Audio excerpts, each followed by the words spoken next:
how to follow your natural instincts, bad flight behavior, and beware of the Cheetos.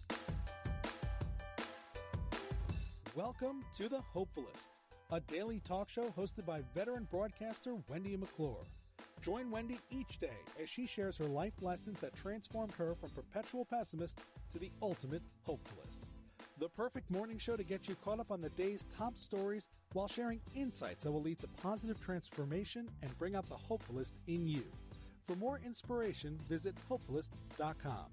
And now, here's your host and hopefulist, Wendy McClure. Good morning. Here it is, Tuesday, January 28th, 2020, day 137 of Gotta Get on Ellen.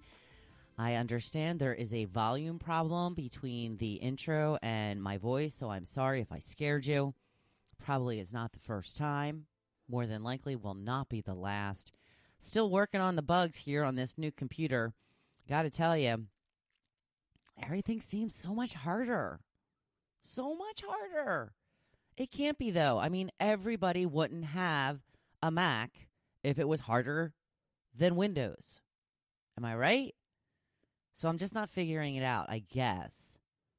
Still can't hear myself in my headphones, making me crazy. Making me crazy. So, here we go. Gonna keep on keeping on. And hopefully we'll figure all of this out. I need some help, I think. Just got to figure out who I can ask for some help. So I've got 2.5 days to go on my 28.5-day challenge. That's right. I switched things up. Switched it from 30 days to 28.5 days. Going to give myself a little time off for good behavior on Thursday evening. Got a little book club gathering. Going to make that my welcome back to Fun Life party. So as of yesterday, it was 5 days to go. So since I've moved up my deadline, I've only got 2.5 days to go. Of course now, and this always happens, I'm finally seeing a number on the scale that I've been waiting to see for at least 2 weeks. And this is what always happens. The numbers start dropping right before you're about to go off. And it's not that I'm not going to follow some sort of the same program once my time is over. I will take some of the things that I have used in this past month moving forward, but next week's a big week for me. I've got a lot going on. So I don't know when I will be back on track. I'm guessing that the first week after is going to be tough because we've got the Super Bowl. That is on Sunday. Then it is my birthday, and I have a guest. Then on Saturday, which I have yet to talk about recently, I started using my new pen, and it is very heavy. It's got my name inscribed on it. Very fancy, but very heavy, and it just dropped it onto the mic stand, so that was the noise you heard, if you did indeed hear a noise. Oh, look who has made an appearance today. It is my former podcast partner, Tucker McClure McConnell. Everybody, please give a big hand. Thank you for joining us, Tucker. Taking her old spot under the table. Very nice. Thank you. Thank you for joining me. Maybe we'll do a little video for Ellen later, since you have been so kind to bless us all with your appearance. So what was I talking about? Oh, yes. After my birthday, we have Oprah. Oh, yes. Oprah is coming to the Barclays Center in Brooklyn, New York, and I will be there. So I have a feeling that's going to be a long day of not going to be able to really worry about my eating habits that much throughout that day. And then the next day is the Oscars. I may or may not be going to a little Oscar party. When I say little, it might be a party of 2. We'll see, though. We shall see. It's hard for me to stay up that late. They're late. They are a long one. And a lot earlier than they used to be. But that is another topic for another time. Some interesting news I saw this morning. A man on a flight holding his wet, stinky sneaker up to the air vent on a plane in an attempt to dry them. What the heck is wrong with people? What is wrong with people? That is air that is circulating throughout the whole plane. So we all want to smell your wet, stinky sneaker? We all want to breathe that in? What is wrong with you? I hope somebody said something to him. I hope that both the flight attendants and passengers said, yo, dude, seriously, what are you doing? Stop it. The things that people do on airplanes are insane to me. And then, they get confrontational at points where there's no escape. You can't just walk away. You're on a plane. I never, ever put my seat back. I believe I've told this story before. One time I was on a flight, and I don't typically take long flights. I usually, I'm going to Florida or going to Texas, 2-3 hours tops. So I was probably on my way to Florida because that's where I have gone most often. And I think I was by myself, or else I probably would remember complaining to my companion. But after the flight took off and we were at cruising altitude, I put my seat back, and the woman behind me was like, excuse me. Yeah, you're like in my lap. Like the angriest look on her face. So I just turned around, put my seat back up. It scarred me for life. Scarred me for life. I have not put my seat back since that day. I don't know. They make the seats go back. I figured it was okay. You got to be so mean about it, though. Scarred for life. Scarred for life.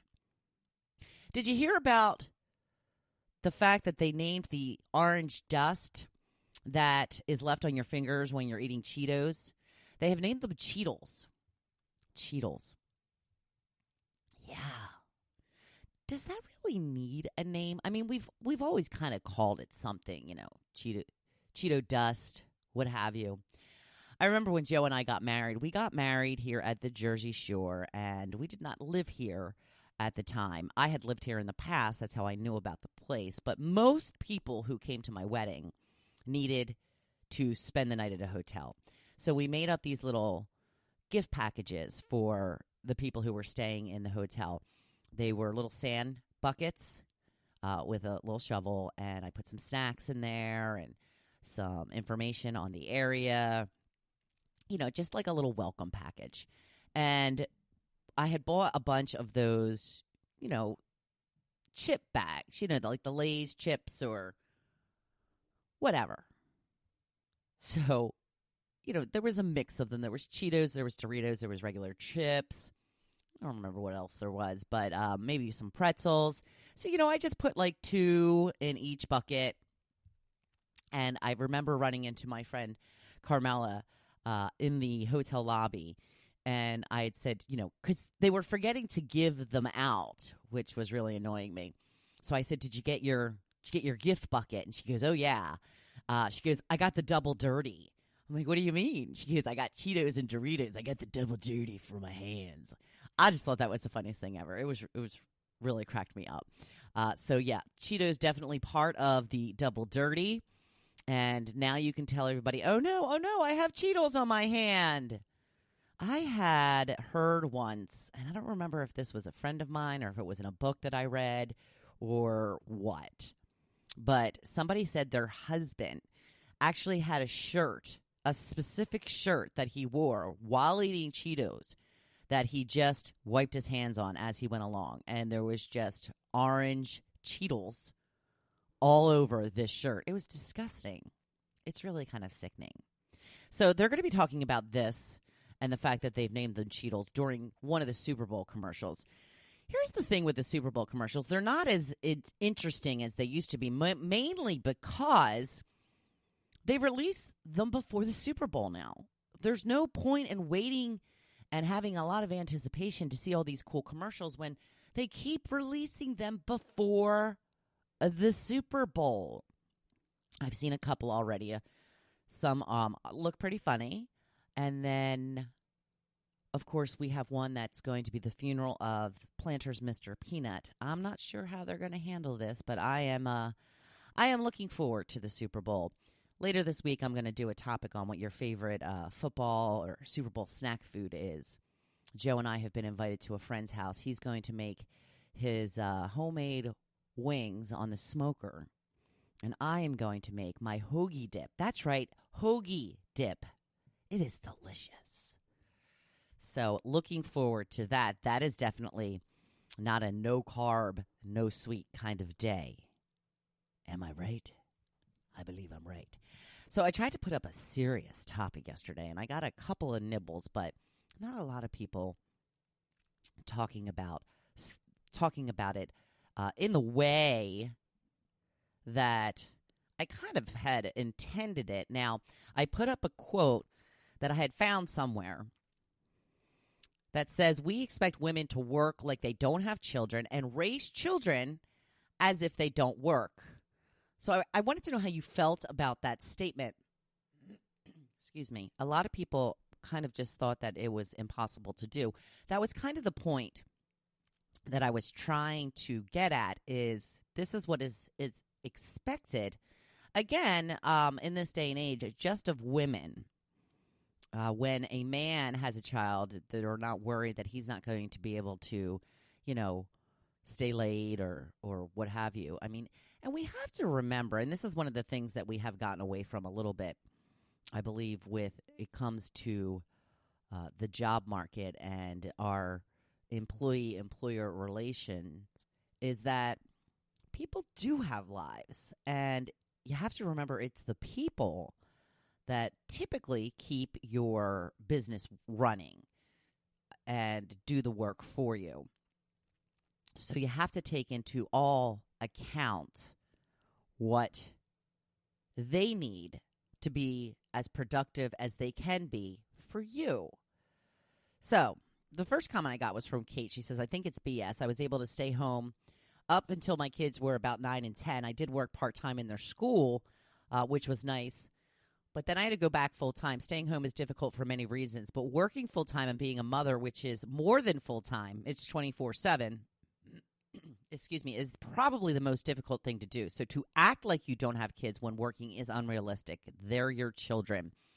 And to expect a full-time working parent to be available for every event, need, moment is also unrealistic. Therefore, the saying is unattainable. I think you struck a chord. Sorry, but you asked. No, that's exactly what I meant. Exactly what I meant.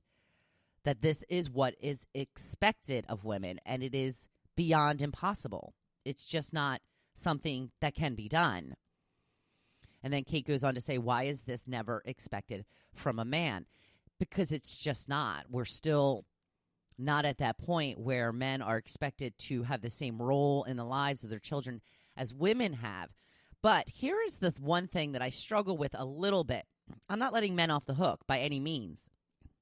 But I do believe that women are more nurturing by nature.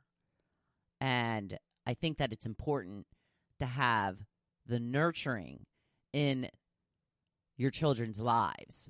I'm not saying that men can't be nurturing. I'm just saying that I think that what comes naturally more is a more empathetic role that a mother plays. And I think that's important, especially when your children are little. So that's one thing I struggle with a little bit, is the fact that, I do think it's a very different relationship between your mother and you and your father and you. I think that is changing, but I don't think that we've gotten to the point where we consider them the same type of relationship. Nor do I think we ever will get to that point, because I don't think that's the way nature intended it to be. Just my opinion. Katie says this is definitely the expectation, and it is BS. I did this, and it's hard and exhausting, but also rewarding at the end of the day. And Kelly says this is 100% true, which is BS.